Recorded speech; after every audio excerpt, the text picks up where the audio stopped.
Welcome to my short daily devotional for Thursday the 7th of May. Our reading comes from Matthew chapter 28 and verse 10. Then Jesus said to them, "Don't be frightened, but go and tell my brothers they should go to Galilee, and they will see me." Perhaps all of us have been entrusted with taking a message to someone.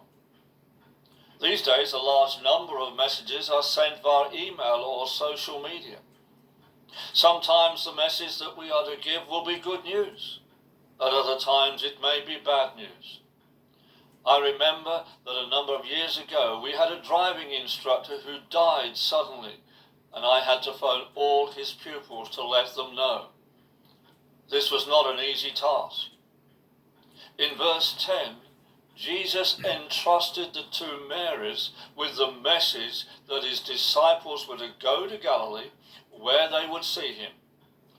They were the first people to be commissioned by Jesus to tell the good news of his resurrection and his resurrection appearance. We may wonder why it was to the women that Jesus first appeared and spoke to. Perhaps we can assume that it was only the women who would make their way to the tomb. We must remember that as far as the disciples were concerned, the tomb was being guarded. Therefore, if they approached the tomb, they would have put themselves in danger. Whereas it was unlikely that the women would have been in danger of being arrested. Therefore, it was to the women that Jesus first appeared after his resurrection. And it was the women whom Jesus commissioned to take his good news to his disciples.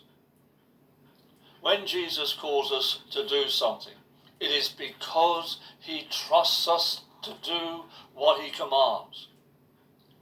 Therefore, let us listen to him and carry his message to whomever he calls us.